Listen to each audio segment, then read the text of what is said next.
Muy bien. Muy buenos días a todos. Gracias por acompañarnos en esta cuarta sesión. Vamos a continuar con las actividades de este seminario. El día de hoy tenemos la oportunidad de escuchar la participación de la doctora Giovanna Pérez Cervera. La doctora Giovanna tiene una formación de tecnóloga química por la Universidad del Valle. Ha sido asistente de investigación en la unidad de inmunoquímica del Centro Internacional de Vacunas del Instituto de Inmunología de la Universidad del Valle de Cali, Colombia. Cuenta con una maestría en ciencias por parte del Instituto de Química de la UNAM con la tesis de cristalización de proteínas redox. Cuenta también en su trayectoria académica con un doctorado en ciencias de la vida y de la salud por la Universidad de Lille, Francia, en 2012, con la tesis con distinción honorable, organización y microdominios lipídicos. Ha realizado también una estancia de investigación y cuenta con experiencia laboral como asistente de investigación en bioquímica, esto en el 2012, igual en Lille, Francia, con el doctor Tony Lefebvre en el 2013. Una estancia de investigación en el Instituto Cochin del Departamento de Endocrinología, Metabolismo y Diabetes en París, Francia, con el doctor Tari Dizat. Actualmente es profesora investigadora de tiempo completo, titular de nuestra Universidad Autónoma de Juárez de Oaxaca. Es colaboradora del Centro de Investigación Facultad de Medicina UNAM UAPJO, así como está adscrita al Centro de Investigación en la Salud y Enfermedad de la Facultad de Odontología. Cuenta con la distinción de Sistema Nacional de Investigadoras nivel 1. Cuenta también con el perfil deseable que otorga PRODEP y es líder del Cuerpo Académico de Investigación en Salud de la Universidad Autónoma de Juárez de Oaxaca. Y desde el 2022 a la fecha es coordinadora académica del posgrado de la Facultad de Odontología.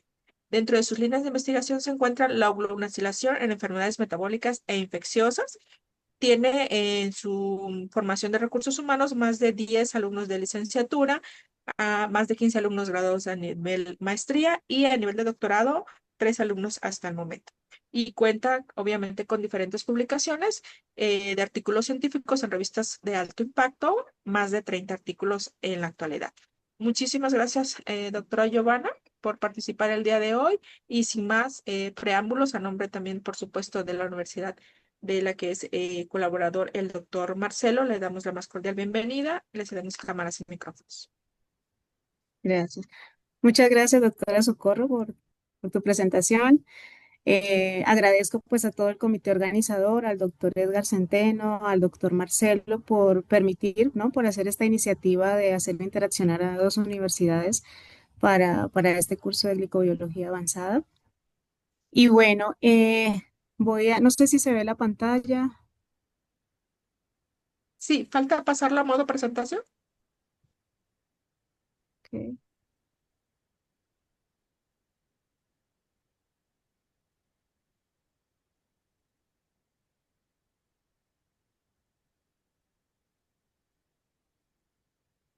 Allí se puede ver. Ya. Ok, listo. Bueno, pues muchísimas gracias a todos. El día de hoy les voy a compartir el tema que tiene como título la glunacilación como modulador dinámico de la señalización y la homeostasis celular. Si ustedes recuerdan, en la primera clase que nos dio el doctor Edgar Centeno, el doctor Centeno nos hizo un recorrido por todas las glicosilaciones y ese día también nos habló acerca de la glunacilación. No sé si recuerdan un poco. Eh, Creo que no pasa. Aquí. ¿Ven la siguiente diapositiva? Sí, sí se ve, Sí, sí se doctora. ve. Ah, ok, gracias. Bueno, si ustedes recuerdan, bueno, el doctor Edgar y los demás compañeros nos han hablado sobre las glicosilaciones clásicas, ¿no? Nos hablaban sobre complejos estructurales eh, que están regulando otros procesos bioquímicos y de contacto celular. Sin embargo, la glunacilación, como ustedes lo pueden ver aquí, es un azúcar simple, una N-acetilglucosamina que se une a una proteína en un residuo de serina treonina, ¿no? Entonces, aquí vemos una principal diferencia. Este es un azúcar simple, ¿no? Y no vamos a ver elongaciones complejas, ¿ok? Sin embargo, más adelante vamos a ver cómo un azúcar simple es capaz de regular diferentes procesos celulares. La oglunacilación depende de una vía que se llama la vía de las hexosaminas. En la mayoría de los artículos ustedes van a encontrar que alrededor del 2 al 5% de la glucosa se canaliza a través de las hexosaminas. Este dato, aunque ya está muy ampliado, realmente hay algunos trabajos que reportan que el ingreso de la glucosa a esa vía puede ser menor al 1%. Sin embargo, como ustedes pueden ver aquí, la glucosa entra a la vía de las hexosaminas produciendo un sustrato que se llama UDP-GLUTNAC. Esta vía es alimentada por otros metabolitos también, ¿no? Como glucosamina, como glutamina, ¿no? Como acetilcoenzima A, ¿no? Que permiten dar los sustratos necesarios para que al final se produzca UDP-glutamate, el cual es el sustrato de dos enzimas que se llaman O-glutamate transferasa y O-glutnacasa, que son las enzimas encargadas de regular esta vía, esta oglunacilación, esta modificación posttraduccional, ¿no?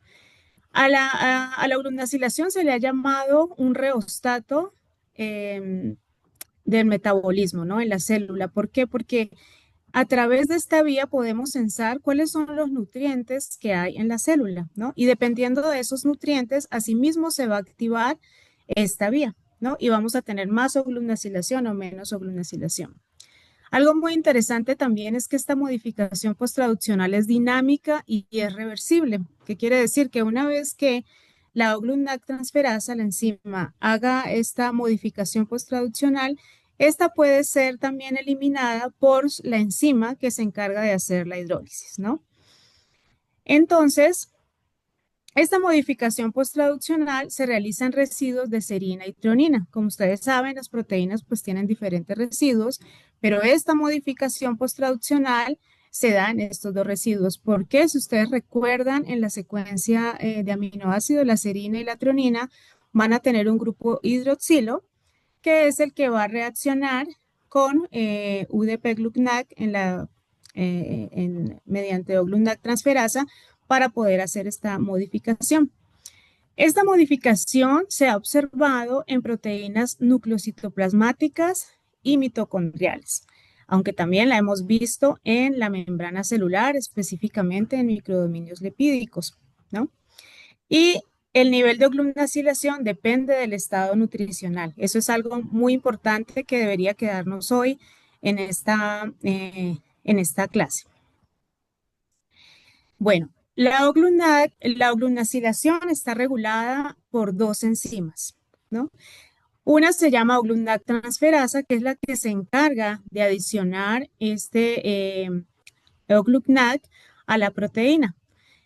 La enzima O-glutamate transferasa está codificada por un solo gen. Sin embargo, por splicing alternativo, podemos encontrar tres isoformas. Como podemos observar aquí, tenemos tres isoformas y que tienen diferentes dominios repetitivos. Podemos encontrar una isoforma larga que se encuentra en el núcleo y en el citoplasma, y podemos encontrar otra isoforma mitocondrial. Aquí vemos el péptido señal de dirección a la mitocondria. Y como ustedes pueden ver aquí, esta enzima pues es bastante compleja, ¿no? Tiene un segmento que se llama dominio de unión al fosfatidilinositol, y este dominio hace que esta enzima pueda asociarse a la membrana plasmática en diferentes contextos. Más adelante lo vamos a ver. Y tiene una región de tetratricopéptido repetidos, ¿no? En la cual diferentes estudios estructurales nos ha indicado que la función de este espacio es interaccionar con diferentes proteínas. Entonces, este segmento, digamos, como está fragmentada esta enzima, con su dominio catalítico, dominio de interacción al fosfatidilinositol, y aparte el dominio TPR que permite la interacción con los sustratos. Aquí vemos la estructura conformacional de la oglumnac transferasa. Vemos aquí una superhélice alfa, ¿no? Bastante compleja y su dominio catalítico, también un dominio de interacción de dominio y la región N catalítica. También conocemos a la oglumnacasa, que es la enzima que se encarga de hidrolizar esta modificación posttraduccional. También la codifica un solo gen y se han encontrado dos isoformas, una isoforma larga y una isoforma corta, y también se encuentran en diferentes espacios. En el 2011, Sakaidani caracterizó una oglumnac transferasa que le llamaron extracelular. Sin embargo, estructuralmente no tiene nada que ver con la oglumnac transferasa humana, ¿no? Esta enzima, si ustedes la pueden encontrar en algunos artículos, está en el retículo endoplásmico y es capaz de adicionar este azúcar a la proteína. Sin embargo, estas proteínas van a seguir elongándose a las glicosilaciones clásicas. Entonces ya no estructuralmente, pues ya no funcionalmente, no es parecida a la oglunacilación. ¿Cómo están localizadas esas enzimas en la célula? Aquí podemos ver cómo la isoforma larga de OGT está localizada en el citosol. Asimismo, la isoforma oglunacasa también está localizada aquí en el citoplasma. En el núcleo podemos encontrar tanto la forma larga como la forma corta y también la isoforma larga de oglunacasa, ¿no? En la mitocondria vamos a tener también tanto la isoforma mitocondrial como la isoforma oglunacasa de forma corta, la isoforma corta. Entonces, la vía de las exosaminas de la cual depende oglumnac la vamos a llamar un integrador metabólico, ¿no? Como ustedes pueden ver aquí, esta vía es alimentada por diferentes nutrientes, ¿no? Y a través de la reacción de diferentes enzimas, pues al final nos va a dar un sustrato que se llama UDP-GLUNAC. Como ustedes lo han visto, este UDP-GLUNAC también puede ser utilizado en otras vías de glicosilación, ¿no? Como la O-glicosilación o la N-glicosilación. Y a partir de allí, entonces, O-GLUNAC transferasa va a tomar UDP-GLUNAC para poder modificar las proteínas en el residuo de serina y trionina. La oglunacilación, desde su descubrimiento, esta modificación posttraduccional fue descubierta alrededor de los años 80, como en 1984, data la publicación, en la cual un investigador estadounidense llamado Gerald Hart descubrió en linfocitos B esta modificación posttraduccional. Todavía es un grupo muy grande que ha hecho grandes descubrimientos en esta modificación. Y a partir de allí se han descubierto diferentes funciones, por ejemplo, en el ciclo celular, en la traducción, en la señalización celular, también en la degradación de proteínas, en la transcripción, en la arquitectura celular y en el tráfico. En este momento se conoce que aproximadamente más de 5.000, 6.000 proteínas pueden ser oglunaciladas. Entonces, y estas proteínas oglunaciladas pues pertenecen a diferentes procesos celulares y entonces esta modificación permite unir tanto metabolismo como señalización. Ese fue un concepto muy interesante porque está relacionando precisamente todo lo que hay en la célula como nutrientes para regular funciones celulares. Esta modificación posttraduccional no se parece a las glicosilaciones clásicas, inclusive se parece más a la fosforilación. Si ustedes recuerdan en sus clases de señalización celular, vemos que la fosforilación, pues a medida que se hacen sus cascadas de fosforilación, va activando diferentes proteínas, factores de transcripción para activar diferentes procesos celulares. Resulta que estas dos modificaciones, si ustedes pueden ver aquí en la parte superior derecha, aquí vamos a ver el grupo fosfato, ¿no? Que inclusive diría yo que tiene similitudes estructurales, ¿no? Sin embargo, pues aquí vemos este aminoazúcar donde pues sí es más grande, ¿no? Que el grupo fosfato, ¿no? Esto ya, aunque tengan características estructurales similares, y aparte porque su reacción enzimática pues se va a hacer sobre el residuo de serina y treonina. Entonces, sin embargo, pues al tener un azúcar grande, pues ya conformacionalmente ya vamos a ver que ocupa más espacio un azúcar que este grupo fosfato, ¿no? ¿Cuál es la interacción entre la glucosilación y la fosforilación? Diferentes estudios han visto que algunos residuos de proteínas, ¿no? De serina y treonina, pueden ser oglutasilados, pero también pueden ser fosforilados. ¿Qué quiere decir eso? Que la oglutasilación y la fosforilación pueden competir por el mismo residuo, ¿no?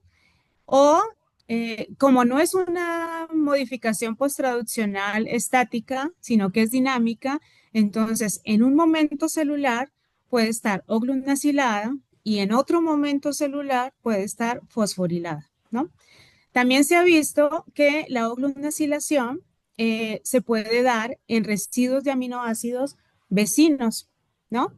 Sin embargo, pues aquí hay que tener en cuenta, si ustedes recuerdan, una modificación posttraduccional me va a estar cambiando a mí la conformación de una proteína, ¿no? Entonces, el hecho de que una proteína se modifique estructuralmente, ya su conformación cambia, ¿no? Entonces, eso puede tener dos salidas, ¿no? Una que exponga residuos de serina que se puedan fosforilar o todo lo contrario, que no, que se escondan, ¿no? Los residuos. No, eso va a depender obviamente de la conformación de cada proteína sustrato. Algo que se ha visto también es que se pueden dar diferentes sitios al mismo tiempo de fosforilación y oglutasilación, ¿no? Entonces, inclusive, pues se pueden rotar los sitios siempre y cuando no haya impedimento estérico, pues cuando se haga esta modificación.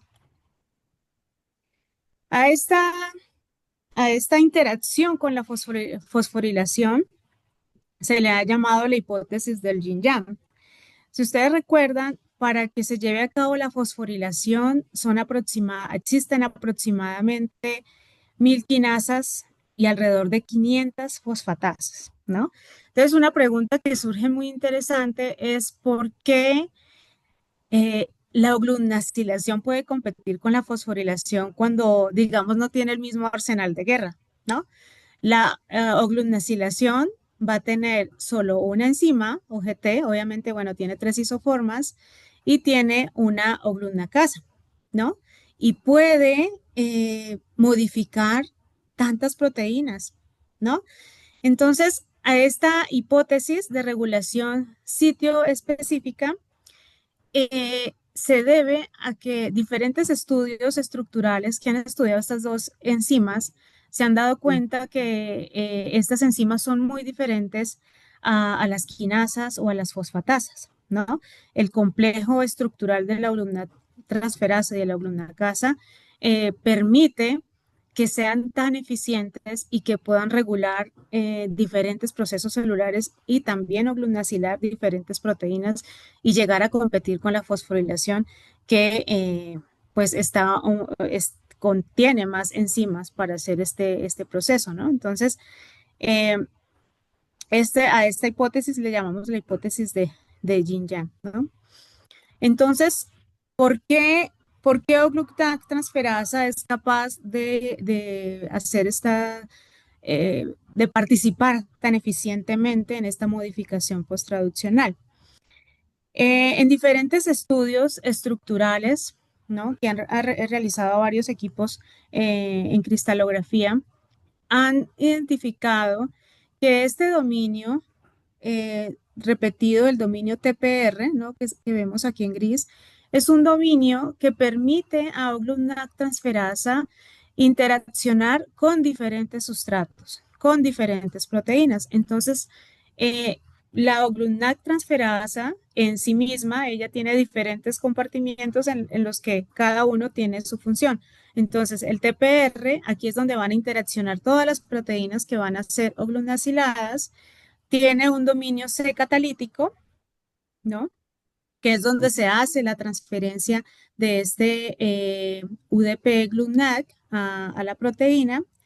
Y entonces algo que han revelado los estudios es que esta modificación posttraduccional eh, no reconoce una secuencia peptídica, ¿no? Como decir, ah, bueno, oglutinacilación siempre se va a dar en una región donde haya serina, prolina, leucina y isoleucina. O sea, siempre así. No, no existe. En la oglutinacilación no existe como esa secuencia consenso que facilite, digamos, esa identificación, pero sí se ha encontrado que hay un reconocimiento estructural que va a determinar esa especificidad funcional. O sea, la oglutinacilación no se va a dar porque sí, sino que la estructura del OGT también reconoce la conformación estructural de su sustrato. Entonces, en este estudio de Lazarus, ellos encontraron aquí la unión específica de UDP-GLUTNAC en el sitio catalítico, ¿no? Y ellos encontraron algo muy interesante. Ellos vieron allí cómo la unión de UDP-GLUTNAC y luego la interacción de los diferentes sustratos al dominio TPR cambia la conformación de la GLUTNAC transferasa de tal manera que permite acercar los dominios de serina y tronina a UDP-GLUTNAC, ¿no? Para que pueda ser modificado. Y algo muy interesante que encontraron en este trabajo es que O-GLUTNAC transferasa tiene un residuo de histidina en la posición 498, ¿no? Que es capaz, para iniciar este proceso catalítico, es capaz de hacer un ataque nucleofílico al residuo hidroxilo de serina y tronina, ¿no? Porque eso es importante, este grupo hidroxilo. Aquí ustedes pueden ver ese ataque nucleofílico, ¿no? Que permite desprotonar el péptido, ¿no? Al desprotonarlo, pues ustedes saben que vamos a tener un oxígeno bastante reactivo e inestable que inmediatamente va a ser un ataque también nucleofílico a este carbono anomérico del azúcar, ¿no? Que a su vez hace que se desprenda el UDP, ¿no? Este sistema, pues es un sistema electrónico bastante inestable, como ustedes pueden ver, ¿no? Porque hay muchos electrones que pueden quedar allí estabilizándose entre los fosfatos. Sin embargo, también en ese trabajo encontraron que OGT tenía en la posición 842 una lisina que es capaz, con su carga positiva, de estabilizar el sistema, ¿no? Entonces, a esta catálisis, ¿no? Es una forma de sustitución nucleofílica tipo 2, así como en los sistemas de química orgánica, ¿no? En la que este grupo nucleofílico hace un ataque y mientras ataca hay un grupo saliente también, ¿no? Entonces, a esto le vamos a llamar sustitución nucleofílica tipo 2, ¿no? Aquí vemos entonces, OGT primero toma OGLUTNAC, UDP-GLUTNAC, posteriormente entra el péptido mostrando su serina y su tronina y posteriormente pues ya tenemos el péptido modificado y tenemos de manera saliente UDP y nuevamente OGT listo para volver para hacer otra oglunacilación, ¿no? También algo muy interesante es que en la oglunacasa no reconoce tampoco secuencias peptídicas como tal, sino que reconoce, tiene un surco peptídico, ¿sí? Este que vemos de color azul, la oglunacasa tiene ese surco peptídico que se ha encontrado que es capaz de reconocer estructuralmente a su sustrato, ¿no? A su sustrato proteico. Entonces, esta regulación, que a veces pensábamos que a lo mejor se podía dar al azar, no se da al azar, O sea, sí hay un reconocimiento estructural, conformacional del sustrato, ¿no? Y entonces, IOGA está conservando, tiene un surco peptídico conservado que al parecer hace que reconozca de esa manera estructuralmente a su sustrato. Y bueno, como la oglunacilación, como vimos, participa en diferentes procesos celulares. En este campo, pues se han hecho diferentes eh, investigaciones y se han encontrado resultados muy interesantes, ¿no? Como por ejemplo, se ha encontrado también que la O-GlUNAC transferasa puede interaccionar con complejos epigenéticos, ¿no? De tal manera que ya no solamente vamos a tener ubiquitinaciones, metilaciones, acetilaciones, ¿no? Que ya se sabían que son las marcas epigenéticas, sino que también se encontró que la O-GlUNAC transferasa podía también modificar diferentes histonas, entonces haciendo que la O-GlUNAC transferasa participe también en la regulación epigenética. Este resultado es muy interesante porque debido a la naturaleza de la oglunacilación, la oglunacilación depende del estado nutricional de la célula, del estado metabólico. ¿Qué quiere decir eso? Que si se está más activado o no la oglunacilación depende del estado nutricional y asimismo puede estar regulando estos complejos epigenéticos. Algo muy interesante aquí también es que se dieron cuenta que la oglunacilación no estaba regulando solamente proteínas citoplasmáticas, sino que también es capaz de regular epigenéticamente, ¿no? Asociándose a estos complejos reguladores de la cromatina. Algo muy interesante también es que la oglunacilación es capaz de regular diferentes factores de transcripción, ¿no? Cuando estos factores de transcripción, en algunos casos, cuando son oglunacilados, hacen que ellos sean traslocados al núcleo y en el núcleo entonces puedan empezar a favorecer esta, esta transcripción, ¿no? Una actividad transcripcional. También la oglunacilación se ha encontrado en la señalización celular. Como ustedes saben, las vías de señalización celular son, bueno, son complejas. Las células están recibiendo señales todo el tiempo, ¿no? Y dentro de las células, pues debe de haber una traducción de señal porque la célula tiene que responder hacia esos estímulos o señales que está recibiendo, ¿no? Entonces, algo muy simple es que, bueno, la célula recibe una señal, ¿no?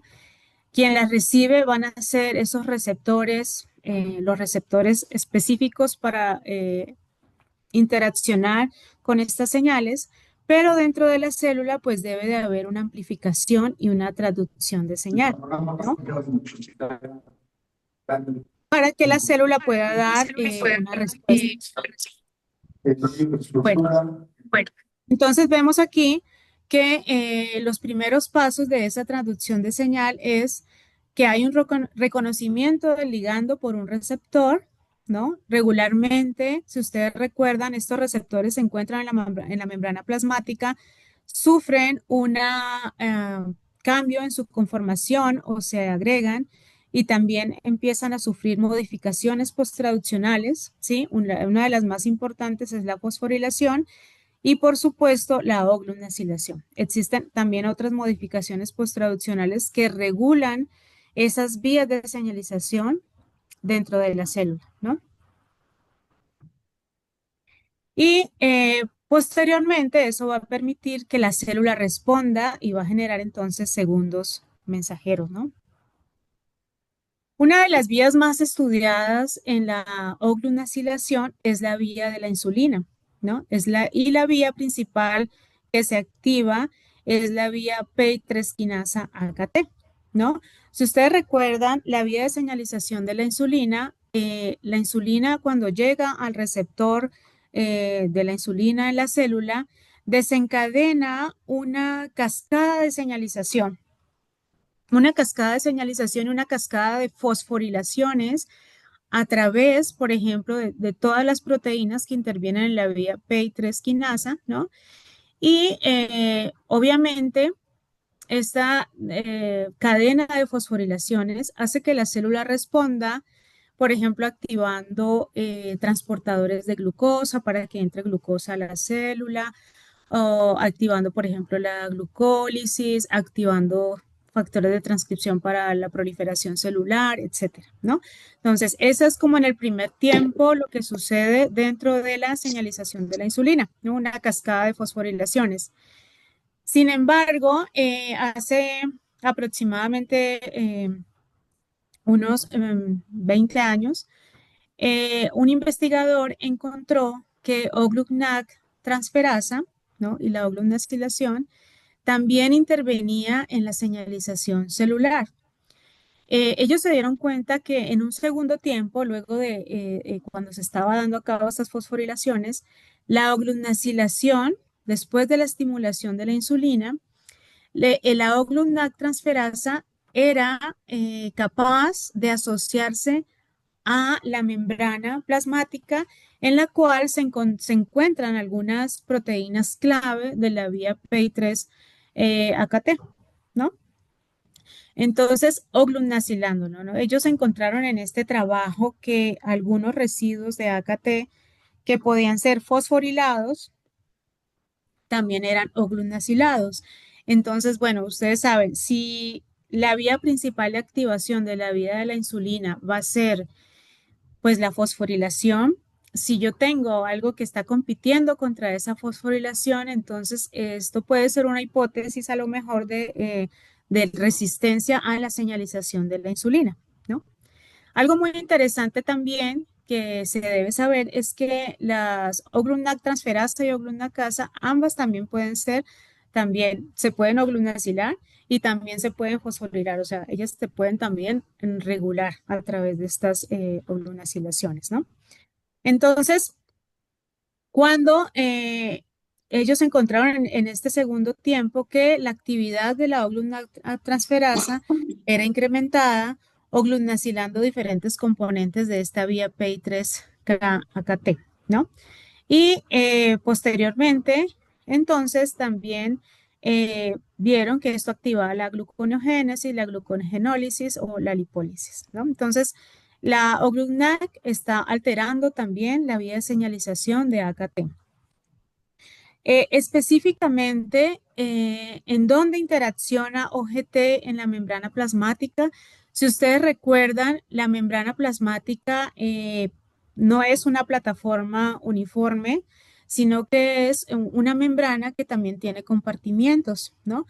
La membrana plasmática tiene regiones en las cuales tiene más alta concentración de colesterol, ¿no? Y se ha encontrado que en esos lugares también está enriquecido por diferentes receptores, ¿no? Y que además a la hora de estimularse o en la que haya un estímulo externo, estos microdominios lipídicos pues se pueden mover, ¿no? Acuérdense que la membrana plasmática es pues está en movimiento, ¿no? Los receptores se mueven, interaccionan, ¿no? Entonces, un trabajo posterior encontró que la oglutnac transferasa podía estar asociada a estos microdominios lipídicos, ¿no? Este es un Western blot, ¿no? En el cual en este podemos ver en esta parte izquierda que en la presencia de insulina con una estimulación a 8 horas, incrementa la señal de OGT en la membrana, ¿no? Esto se hizo por un fraccionamiento celular. Lo que se hace es estimular la célula con insulina y después de 8 horas se hace un fraccionamiento en el cual se separa el núcleo, el citosol y la membrana y se analizan los componentes proteicos mediante Western blot. Entonces, ¿qué sucede? Aquí vemos que la oglutnac transferasa incrementa su expresión en la membrana, ¿no? Y Bueno, estos son los controles del experimento. En la parte derecha podemos ver posteriormente cuando se hace un estímulo a las células con insulina, eh, se hace una ultracentrifugación para separar los microdominios lipídicos de la membrana plasmática. Y en este trabajo fue interesante encontrar que en la estimulación por insulina, ¿no?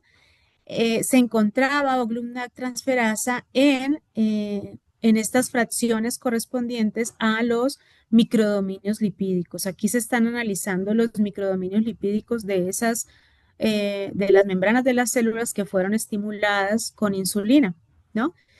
Y es interesante porque si ustedes ven aquí estas dos primeras señales, que es sin estímulo con insulina, pues no se observó la asociación de OGT, de transferasa, eh, a los microdominios lipídicos, lo que sí se observa en el estímulo por insulina.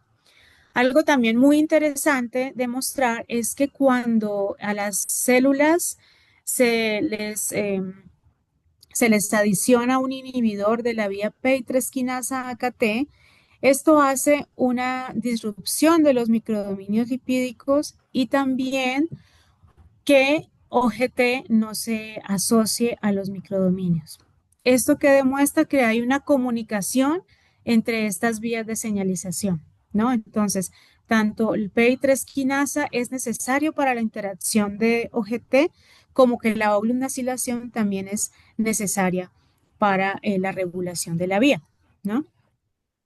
Por ejemplo, en este experimento, se bloquea la doble transferasa, ¿no? Aquí se utilizó un inhibidor que se llama acetil 5S glucnag, ¿no?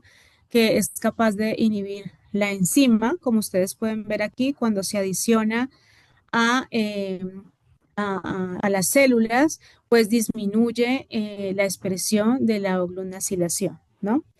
Y entonces, en este experimento fue muy interesante encontrar que la fosforilación, a pesar de que se estimule con insulina, la expresión de la fosforilación de AKT disminuye, ¿no? Y también otra vía que se analizó, que fue la vía de las MAP quinasas, también disminuye, ¿no? Entonces, lo que nos indica que hay una comunicación directa entre estas vías de señalización, ¿no? No se encuentra que al estímulo de la insulina, la expresión de transferasa aumenta y su localización se da en los microdominios lipídicos, pero que además la señalización de la insulina es importante también para esta localización. También se ha encontrado eh, que la oglunacilación hace parte del ciclo celular, ¿no?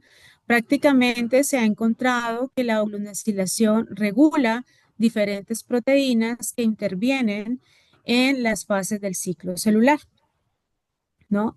Oglunacilándolas y promoviendo en algunos casos la continuación del ciclo o en algunos casos arrestándolo. En este sentido, bueno, voy a hacer la publicidad. El doctor Tony Lefebvre nos va a dar una conferencia el 17 de abril, el cual nos va a ampliar más el tema de oglunacilación y cáncer también, y va a ampliarles más el tema del ciclo celular. La, la respuesta al estrés. La oglunacilación responde a diferentes estímulos de estrés, ¿no?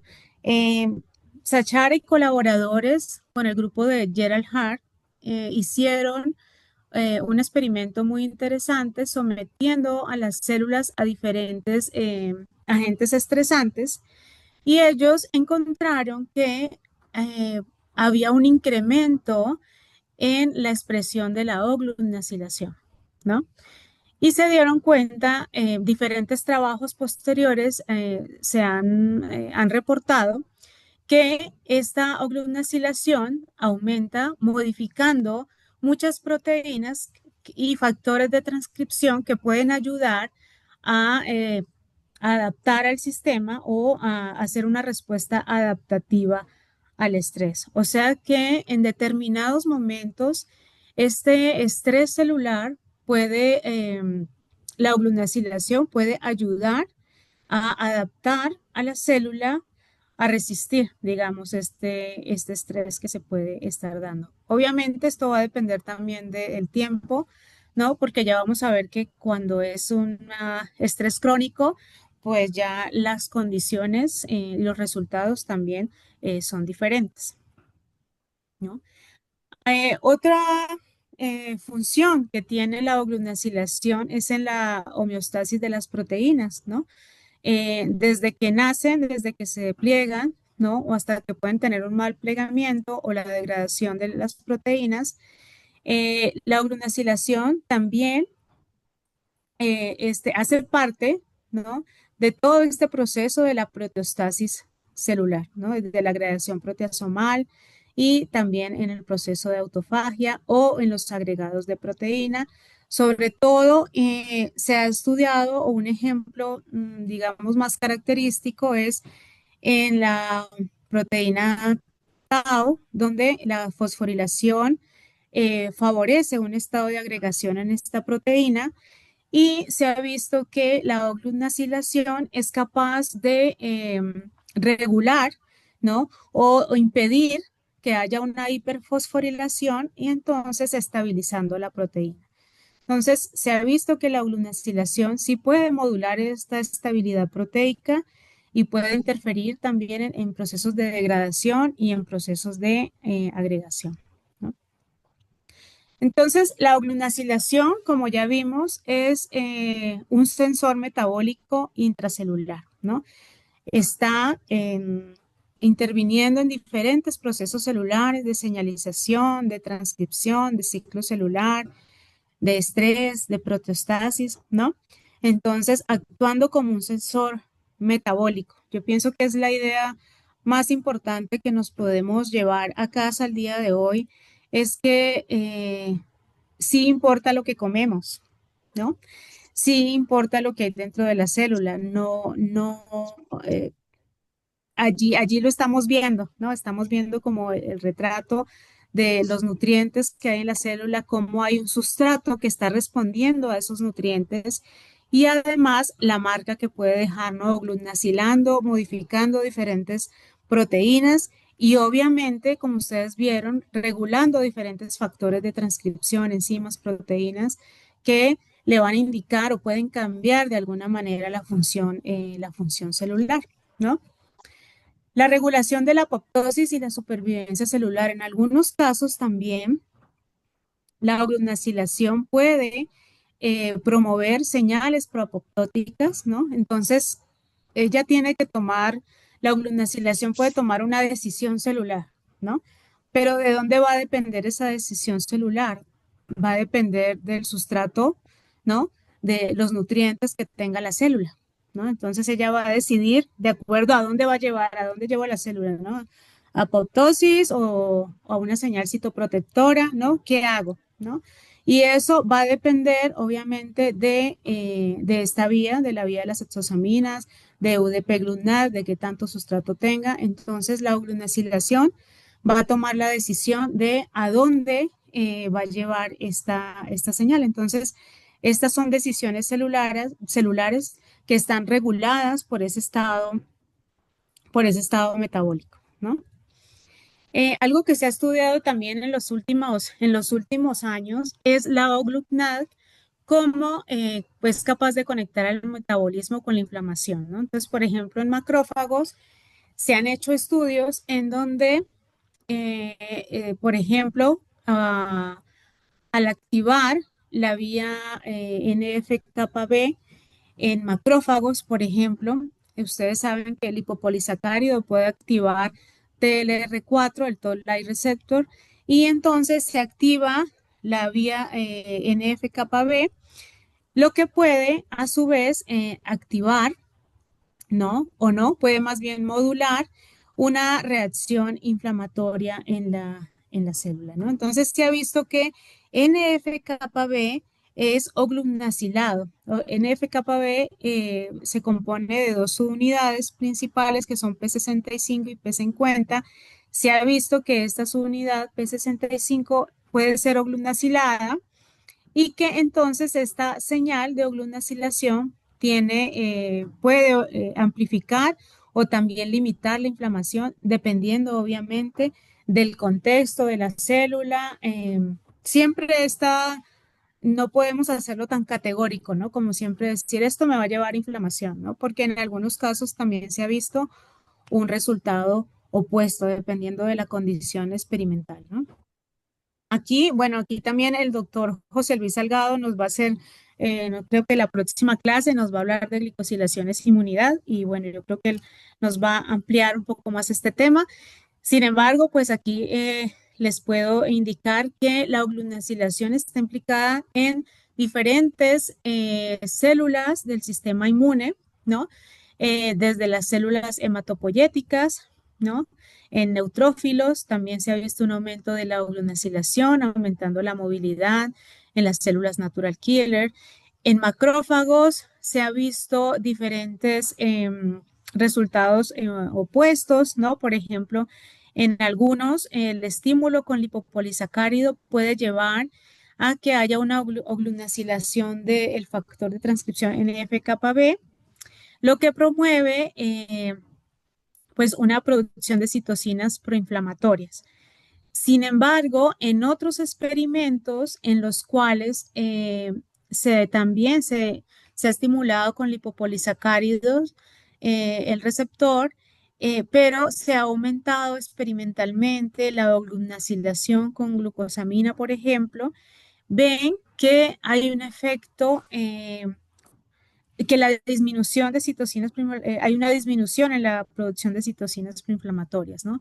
Entonces, esto nos lleva a pensar que la oglunacilación en algunos casos puede tener este efecto citoprotector, ¿no? Dependiendo también del tiempo del estímulo, ¿no? Puede en algunos casos proteger, pero en otros a lo mejor, pues no.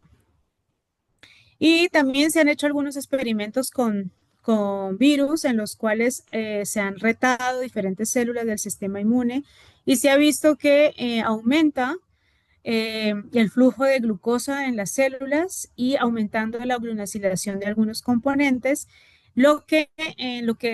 se ha visto que aumenta también la producción de citocinas proinflamatorias en algunos sistemas, ¿no?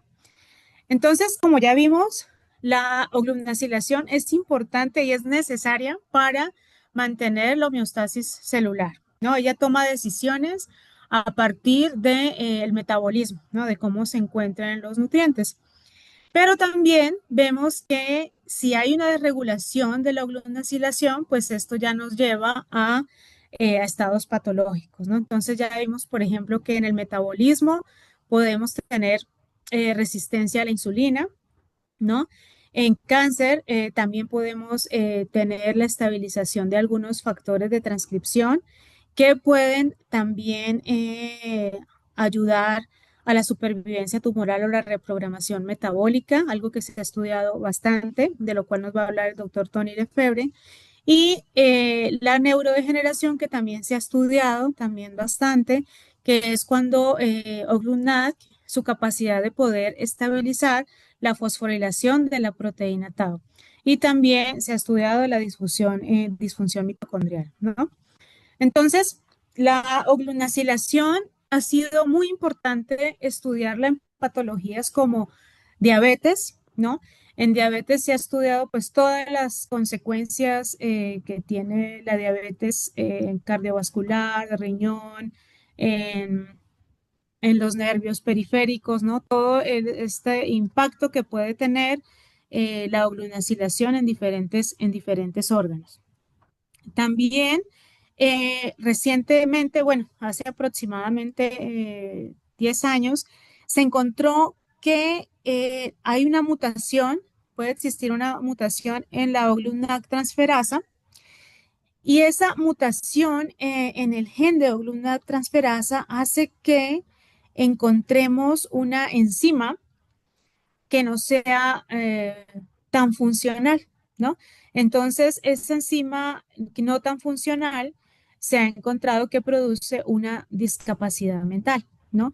Esta enfermedad ya hace parte de las enfermedades congénitas de la glicosilación y ya inclusive existe una fundación en Estados Unidos que se encarga de hacer esta detección en algunos pacientes eh, que pueden estar teniendo esta enfermedad congénita, ¿no?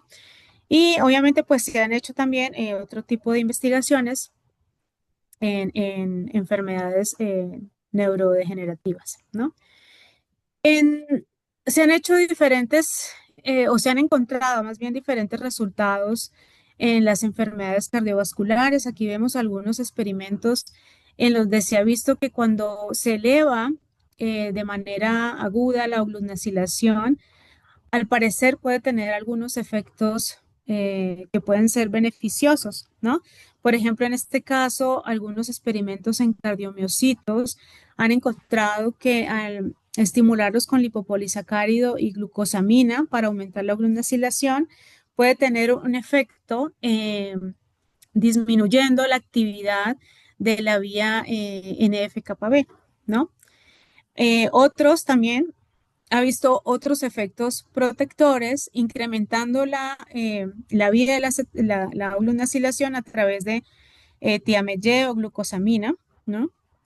Se han encontrado diferentes efectos cardioprotectores, por ejemplo, en la isquemia reperfusión, también en cardiomiocitos, ¿no? Se ha encontrado que el incremento de la oglunacilación incrementa la oxidación de ácidos grasos y también cuando hay una elevada glucosilación ya cuando ya la glucosa se encuentra de manera elevada, pero de manera crónica, entonces se ha encontrado que puede pues, llevar a estados patológicos, ¿no? Por ejemplo, en disfunción mitocondrial, en algo que se ha estudiado en el músculo cardíaco, ¿no? En ratones diabéticos, ¿no? Entonces, lo que podemos decir es que oglunacilación, dependiendo de espacio temporal, puede tener efectos beneficiosos o puede tener efectos perjudiciales, ¿no? Entonces, depende del momento y del estímulo específico que se dé. Y bueno, este es el ejemplo del cual les hablaba de la estabilidad de la proteína, por ejemplo, la proteína tau, en el cual eh, tal vez en un cerebro normal, ¿no? Podamos tener una proteína tau fosforilado y oglunasilado, ¿no? Lo que permite que la proteína sea estable, ¿sí? Sin embargo, en la enfermedad de Alzheimer se ha visto que hay una hiperfosforilación, ¿no? Anormal en la proteína tau que hace que se formen agregados, ¿no? Agregados de esta proteína, ¿no? Entonces, se ha estudiado el papel protector que a lo mejor pueda tener esta modificación postraduccional en este tipo de enfermedades en la estabilidad de proteínas como un efecto protector. Y bueno, algo que casi no, que se estudia un poco menos en la oglunacilación, pero que de todas maneras pues han sido descubrimientos interesantes, es que la oglunacilación, pues sabemos que ocurre en al menos 23 especies, ¿no? Eucariotas. Ya vimos todo lo que puede hacer en el humano, ¿no? Sin embargo, también se ha encontrado gluconacilación en virus, pero no se ha encontrado la enzima pues, que pueda hacer la gluconacilación, lo que lleva a indicar que los virus utilizan la maquinaria del hospedero para realizar para realizar la gluconacilación, ¿no? También se han encontrado en otras, por ejemplo, en insectos, en plantas, en protistas, algunas en bacterias, también unas enzimas que no son, bueno, no son las mismas que se encuentran en el humano, pero que pueden estar haciendo esta modificación posttraduccional en estos sistemas, ¿no? Y bueno, también se ha encontrado, como lo vimos ahorita, ¿no? En protistas, se ha encontrado, por ejemplo, en Toxoplasma gondii, una secuencia putativa de Ogluna transferasa en la cual que puede estar haciendo esta modificación posttraduccional. Entonces hay diferentes trabajos en apicomplexas, por ejemplo, en Toxoplasma gondii, en Plasmodium falciparum, trabajos que han encontrado también oglunacilación en en estos apicomplexas y de manera interesante, cuando analizaron el oblunacoma en Toxoplasma gondii, encontraron que habían diferentes proteínas, ¿no? Como rhoptrias. Estas rhoptrias son conocidas por ser parte del proceso de invasión del parásito al hospedero, ¿no? Y entonces encontraron por proteómica, ¿no? Por espectrometría de masas, se encontraron que estas proteínas podrían estar oglunaciladas y posteriormente fueron identificadas por Western blot, ¿no? Eh, y entonces lo que puede indicar que tal vez la oglunacilación podría modular la maquinaria de invasión parasitaria. Estos temas siento que, bueno, no han sido explorados, ¿no? Eh, tan profundamente como, como otros temas, ¿no? De otras enfermedades como el cáncer, la diabetes, ¿no? Y bueno, eh, también hay los diferentes métodos, bueno, hay diferentes métodos, no los voy a nombrar todos, estos son los clásicos, ¿no? La detección global por la que se hace la oglunacilación es utilizando básicamente anticuerpos por Western blot. También se ha utilizado enriquecimiento con lectinas, ¿no? Ya afortunadamente hay muchos desarrollos en click chemistry, ¿no? También que permiten hacer marcajes enzimáticos. También la identificación proteómica ha sido una herramienta fundamental para identificar el oglunacoma de diferentes sistemas, ¿no? Y entonces ahora, como ya les decía, tenemos miles de proteínas oglunaciladas, ¿no? Pero ahora lo que tenemos que hacer es estudiar, bueno, ¿y cuál es la función de esa glunacilación? ¿Y qué voy a hacer? Yo sé, ya sé que está glunacilada, pero ¿y ahorita qué va a pasar, no? Entonces, lo que más se hace en los laboratorios es, bueno, vamos a manipular oglunacilación, ¿no? Entonces, hay diferentes grupos de investigación que se han encargado de sintetizar como ya conocemos la estructura de OGT, ¿no? Entonces, han sintetizado inhibidores como OSMI, Tiamet-Gem, o OSMI es un inhibidor de OGT, ¿no? Y también, pues, ORNA de interferencia, knockout, ¿no? Y otros métodos que se utilizan también para inhibir, digamos, la actividad de estas enzimas, ¿no? Entonces, uno de los que se utiliza, por ejemplo, en todo el sistema, la sazarina también se ha utilizado, como ustedes pueden ver aquí, cuando la glucosa entra a la vía de las hexosaminas, hay una enzima que es una enzima limitante, que es la GFAT, que es la que se encarga de cambiar la fructosa 6-fosfato a la glucosamina 6-fosfato. Y esta enzima se ha encontrado que es limitante de la reacción. Entonces, la Muy sazarina, bien. aunque Voy a no es esperar un, a Ana Prince, que ya está por llegar. aunque es un inhibidor no tan específico, pero se ha utilizado en algunos experimentos. Y el Tiamet-Y, que se ha utilizado para inhibir OGA, y el OSMI1, que son los que se utilizan. Existen otros también, no los nombro aquí, pero existen otros inhibidores que también se utilizan para. Entonces, ¿cuáles son las perspectivas, ¿no? Del estudio de la oglunacilación? Si ustedes van a diseñar un experimento de oglunacilación, pues ustedes pensarán que, bueno, es complejo, ¿no? Es complejo ver todo lo que ocurre dentro de una célula, ¿no? Y si yo voy a estimular una célula, a inhibir una enzima, yo no puedo ser tan selectivo ni tan específico, ¿no? Entonces, eso trae limitaciones, muchas limitaciones, pienso yo, en diferentes estudios, porque cuando inhibo una enzima, pues no voy a inhibir solamente la oglunacilación de una proteína, sino de miles, ¿no? Entonces el resultado que yo voy a obtener, sí voy a tomar una fotografía, un Western blot de la proteína que analizo, pero no puedo analizar el contexto, ¿no? Entonces, digamos que lo que se ha visto ahora es que, por ejemplo, cuando yo quiero inhibir una enzima, ¿no? Muchos trabajos, este review es muy interesante, es del doctor Tariq, en donde él pone aquí en evidencia que realmente Oglunac transferasa y Oglunacasa son esenciales para la vida, ¿no?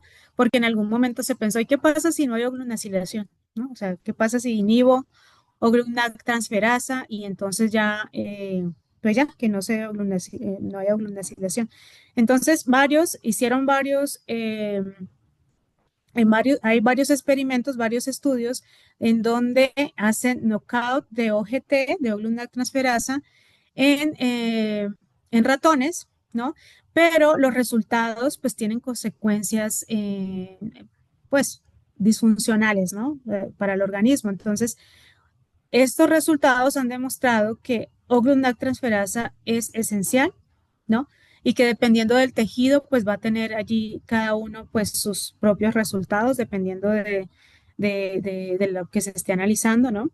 Entonces, ¿hacia dónde va esto? Que la idea no es solamente inhibir Oglunac transferasa o Oglunacasa, sino que tenemos que a lo mejor inhibirlo, pero inhibir de forma selectiva las proteínas responsables de algunas funciones celulares, y entonces es allí donde se está encaminando, digamos, el estudio de el oglunacoma, ¿no?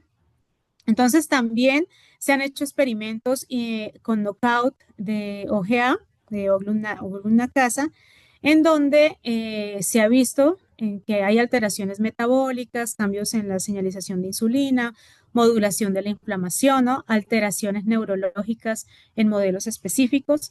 Entonces, lo que nos lleva a pensar que realmente pues necesitamos ese equilibrio dinámico entre la transferasa y OGA, ¿no? Es fundamental este equilibrio de estas dos enzimas para la vida, inclusive en el desarrollo embrionario, ¿sí? También cuando se ha hecho knockout en ratones y se ha visto que pues hay muerte fetal del desarrollo embrionario no se da, entonces la oglunacilación es esencial para la vida, oglunac transferasa y oglunacasa son esenciales para la vida, ¿no? Entonces, ¿hacia dónde va todo esto, no? Hacia una modulación selectiva del oglunacoma. ¿Cómo? Tenemos unas células que están dependiendo del estado metabólico de los nutrientes, ¿no?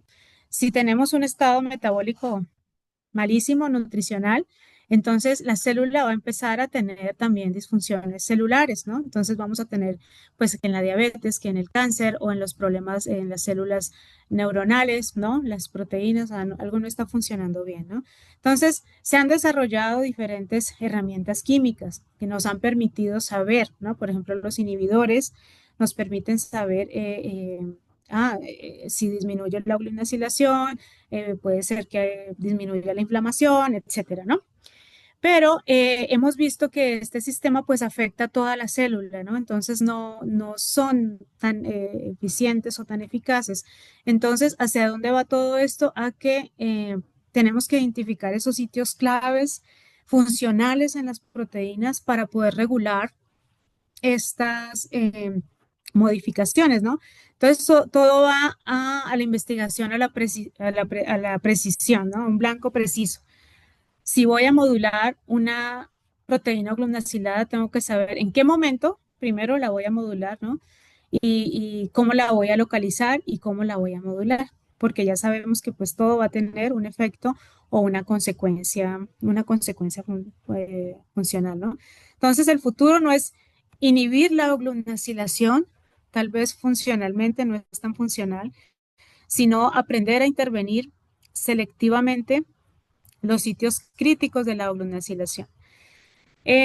Es muy interesante porque ya se han venido desarrollando algunos trabajos muy interesantes para hacer esta detección específica, ¿no? Entonces, aquí vemos que estas dos enzimas, pues, son las que se encargan de hacer la oglutinacilación, ¿no? Lo que ya sabemos, ¿no? Que podemos incrementar la voluntad con inhibidores, podemos hacer transfecciones, sobreexpresar enzimas o hacer knockout también, ¿no? Pero pues eso nos va a llevar a resultados que a veces no nos pueden engañar un poco, ¿no? Entonces, ahora se han desarrollado, por ejemplo, tecnologías que están permitiendo transportar a la enzima, ¿sí? Dentro de la célula de tal manera que este transportador, ¿no? Aquí es un nanoanticuerpo, por ejemplo, un nanoanticuerpo pueda reconocer una proteína dentro de la célula específicamente y entonces allí pueda hacer específicamente la oglutinacilación, la pueda oglutinacilar o también la pueda pues hidrolizar, ¿no? También. Aquí, bueno, en este estudio, ¿no? Nos hacen una comparación. Por ejemplo, en sustratos normales vemos que la glunacilación, pues no podemos controlar la glunacilación de las proteínas, ¿no? Tenemos aproximadamente ya no 3000, este es un paper viejito. eh, no podemos controlar los sitios de glunacilación de las proteínas, ¿no? Pero a través de tecnologías que se están desarrollando, por ejemplo, los nanoanticuerpos, ¿no? Estos nanoanticuerpos son capaces de localizar la proteína blanco y como lleva a su vez, es un complejo, ¿no? Es el nanoanticuerpo unido a Grundac transferasa y entonces primero reconoce la proteína y posteriormente entonces la puede oglutinacilar, ¿no? Entonces ya pues hay bastantes como tesis y trabajos que se están realizando con respecto a este campo.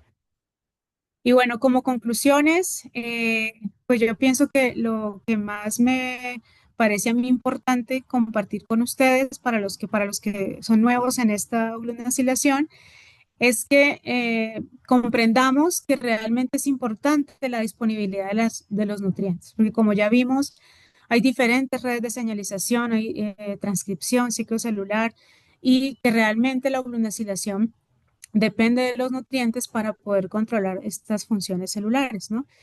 Que obviamente esta modificación posttraduccional va a ser dependiente del contexto, ¿no? Entonces, y que además va, va a ser diferente según el tejido, según el estado metabólico de ese momento, también vamos a tener una respuesta, o sea, no, aquí no podemos como categorizar, es bueno, es malo, porque todo va a ser, depende del estado metabólico, depende del tejido, depende del momento, ¿no?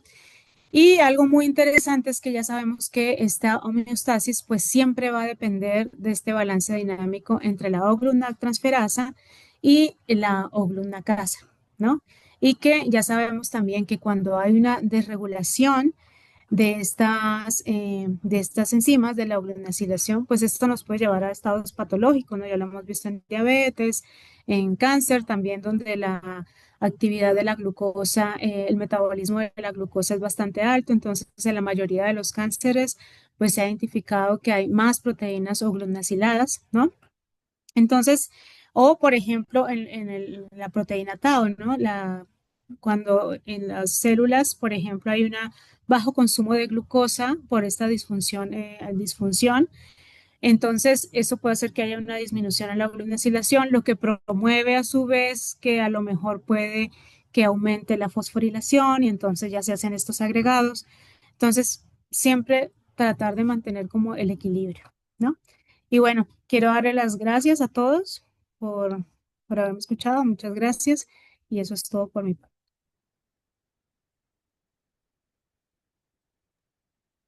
Muchas gracias, doctora Giovanna. ¿Hay algunas preguntas? Vamos a darle lectura.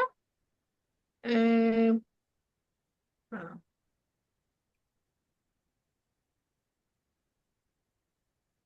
Las voy a leer. ok, Espérame. ¿Qué pasa con la OGLUCNAC de las células tumorales para pasar inadvertidas ante el sistema inmune? Muy buena pregunta. Bueno, porque ahí pueden, eh, en la estabilidad, por ejemplo, de la oglunacilación, puede regular diferentes factores de transcripción que pueden promover la proliferación celular, ¿no? De las células tumorales, ¿no? Y, pero que sean reconocidas por el sistema inmune. Mm,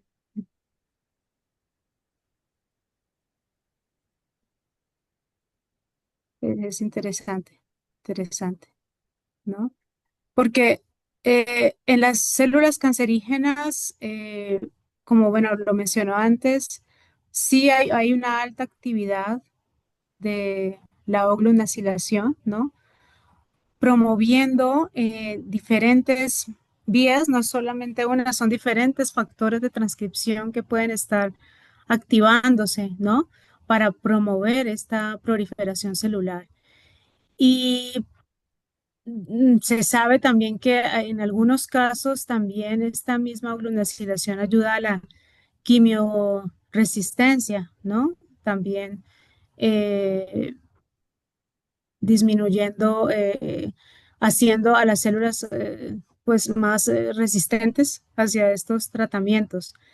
Pero bueno, no entiendo bien. Voy a leer la pregunta. A ver.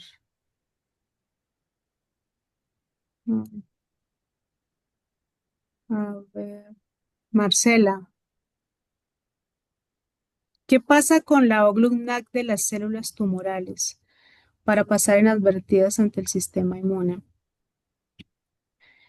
Eh,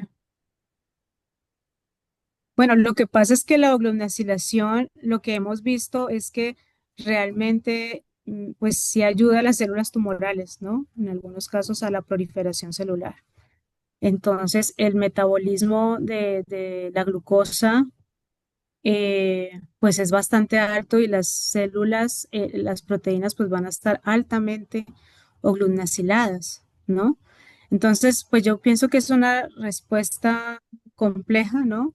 Porque allí, pues actúan también otros componentes también de la membrana, ¿no? De la membrana celular y otro tipo de glicosilaciones que hacen ese reconocimiento en la membrana, ¿no? De las células del sistema inmune también, ¿no? No sé, creo. Ujú. En las enfermedades neurodegenerativas en las enfermedades neurodegenerativas como el Alzheimer puede correlacionar con un estado metabólico alterado, además de la fosforilación de tau. Pues la correlación yo pienso que se da ya el solo hecho de saber que la oglunacilación puede em, estabilizar, digamos, por ejemplo, un sistema de proteínas, ¿no? Porque también lo que se ha visto es que en las enfermedades neurodegenerativas y, por ejemplo, con diabetes, es que, por ejemplo, a pesar de que hay mucha glucosa, por ejemplo, en un paciente diabético puede haber mucha glucosa, eh, la disposición de la glucosa en las células no es tan efectiva, ¿no? Porque a veces uno quisiera pensar que, em, pues es diabético, entonces hay un montón de glucosa, ¿no? Dentro de las células, pero ya sabemos que no necesariamente es así, porque en estas puede haber una resistencia a la insulina, ¿no? En las células y en las células neuronales también. Puede haber resistencia a la insulina y entonces, pues eso hace que también la glucosa no entre como debería entrar, ¿no? Entonces, ya desde allí, pues ya empezamos a generar, pues un conflicto, ¿no? Y ya sabemos que las células neuronales, pues sí requieren, ¿no? Un alto consumo de glucosa. De hecho, pues son de las células que más glucosa utilizan, ¿no? Entonces, pero al no, mm, digamos, tener esa, dependiendo, ¿no? De la patología, a veces no tenemos, aunque haya alta disposición de glucosa, a lo mejor no se puede llevar a cabo la glucosilación porque hay resistencia, ¿no? Por ejemplo, ¿no?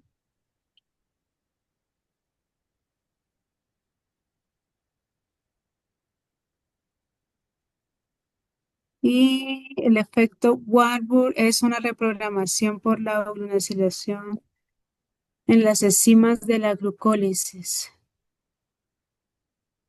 Eh, sí,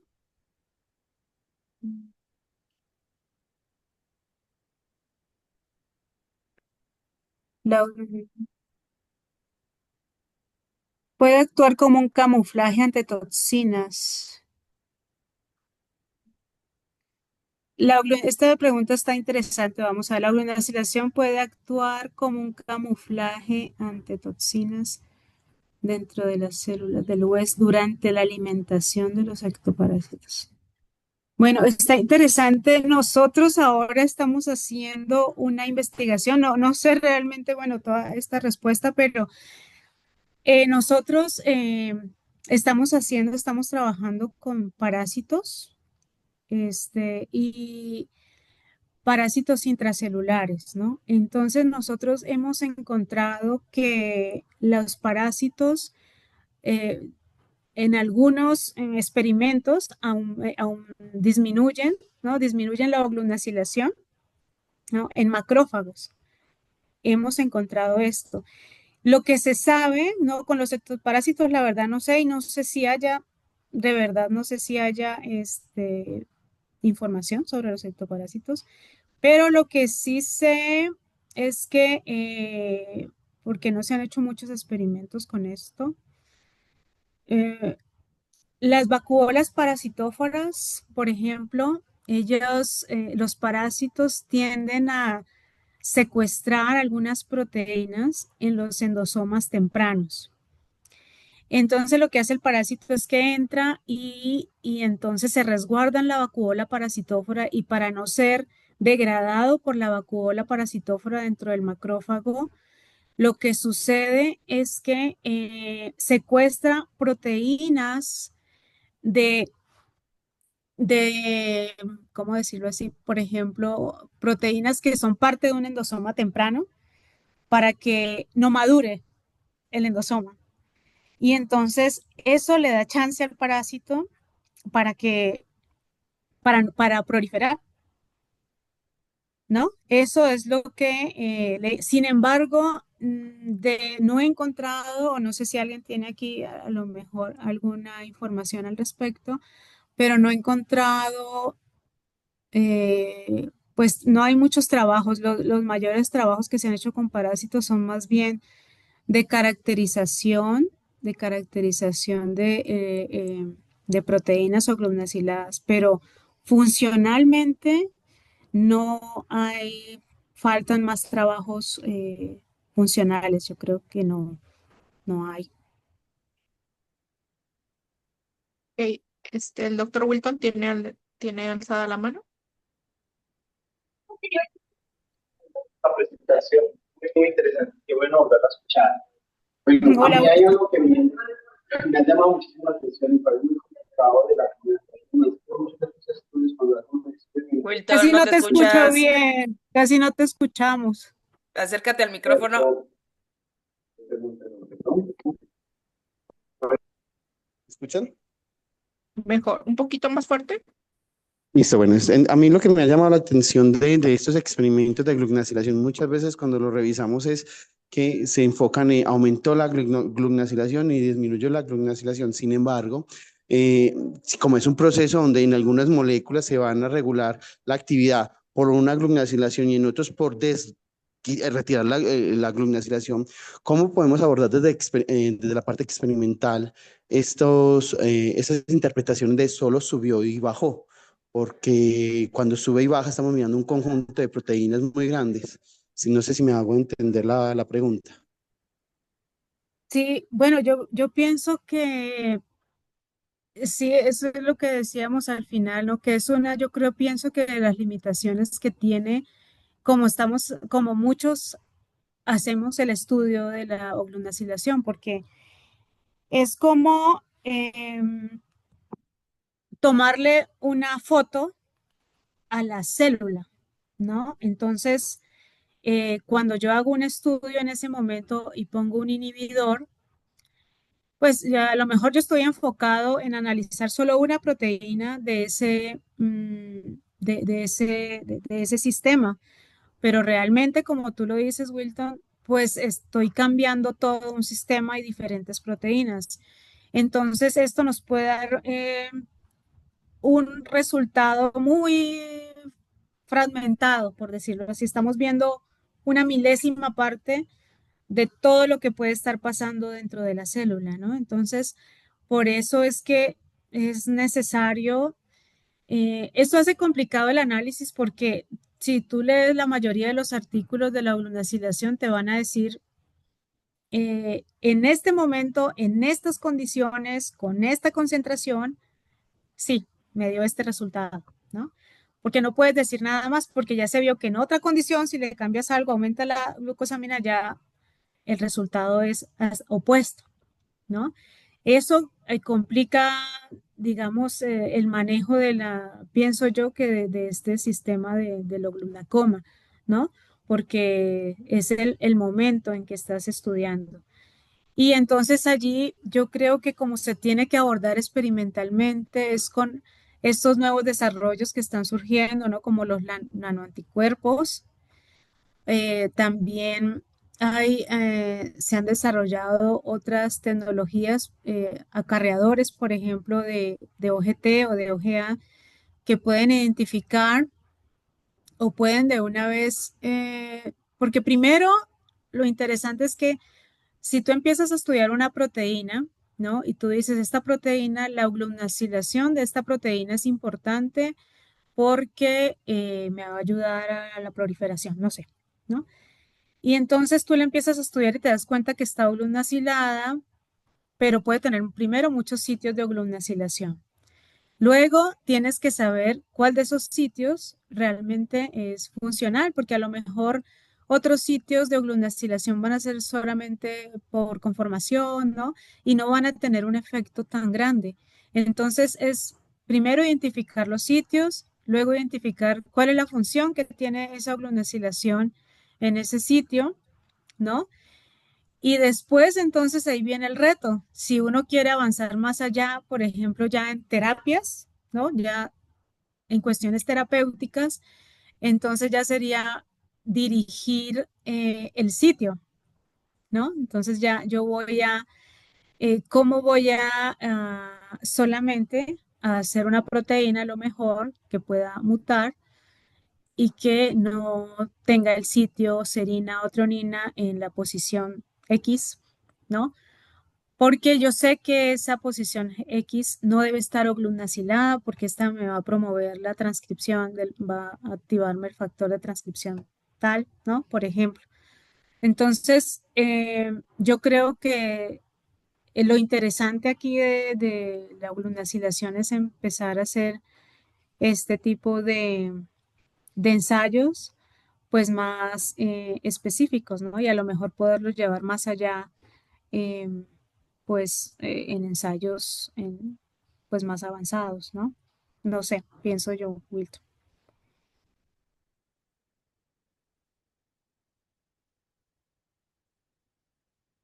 Hay una Gracias. pregunta en el chat de Almadori.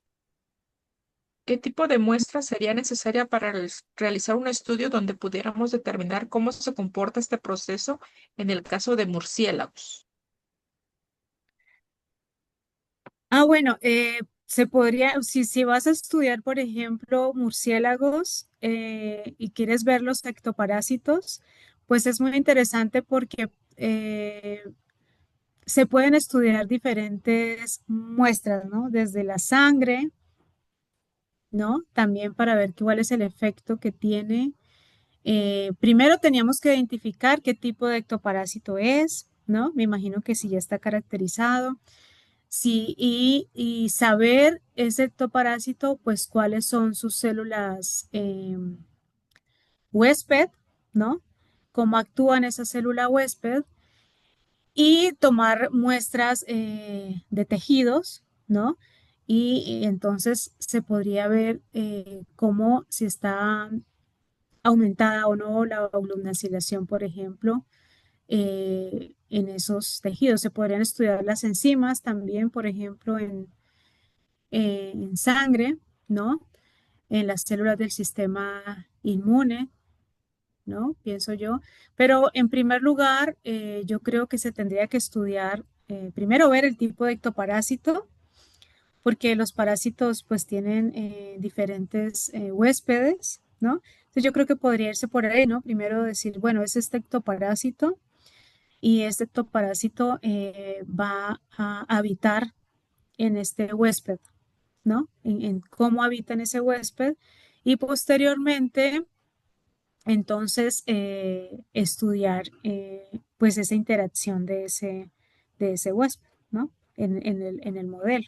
Entonces habría que ver también qué otras células puede invadir el ectoparásito en, pues en el murciélago, ¿no? Ahí sí, bueno, no conozco muy bien cómo actúan los ectoparásitos en el murciélago, pero yo creo que con una búsqueda de literatura, yo creo que ya debe estar documentado, se puede ver eso, ¿no? Se puede ver la interacción en el huésped y a lo mejor podrías hacer primero un ensayo in vitro, ¿no?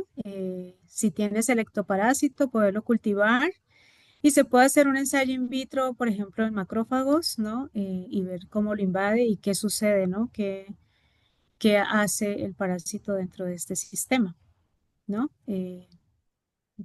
Yo creo que podría ser así. Y después, pues ir estudiando como, porque bueno, entiendo que estos ectoparásitos, pues obviamente causan enfermedades a los murciélagos, ¿no? Entonces habría que identificar bien, ¿no? ¿Cuáles son esos blancos de huésped? Muchas gracias. Hay otra pregunta de parte de la maestra Luz. ¿Cómo saber el nivel de Oglucnac de una persona? Y en este caso, ¿qué tipo de tejido o muestras celulares son las más adecuadas?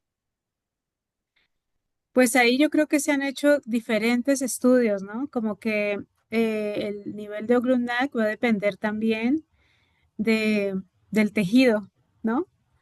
Entonces se han hecho estudios en sangre, ¿no? En sangre total, donde se han analizado todas las células y entonces tú podrías tomar un poco de muestra de sangre y entonces hacer una citometría de flujo con la doctora Socorro o un Western blot de un análisis total y correr, sí, ¿verdad?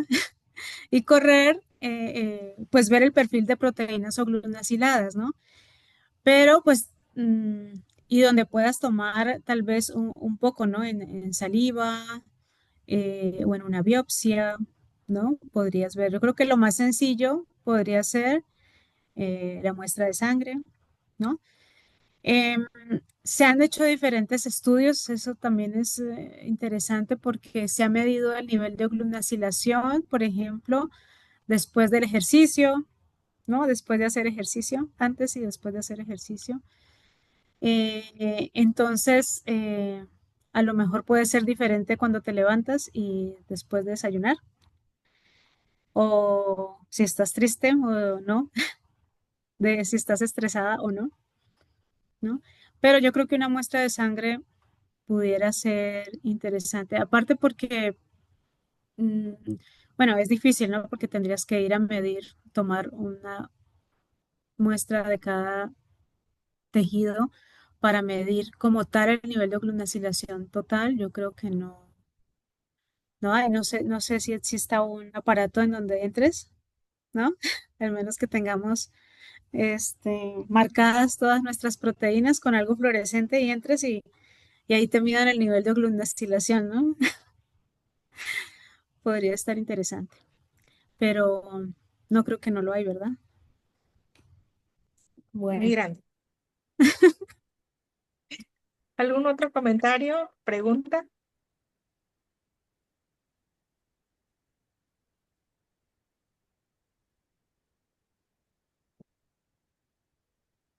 ¿No? Parece que ya más que nada felicitaciones y agradecimientos obviamente por la ponencia tan bonita que presentaste, Yoba. Sin Gracias. duda son muchos aspectos que mostrar y que evidenciar, ¿no?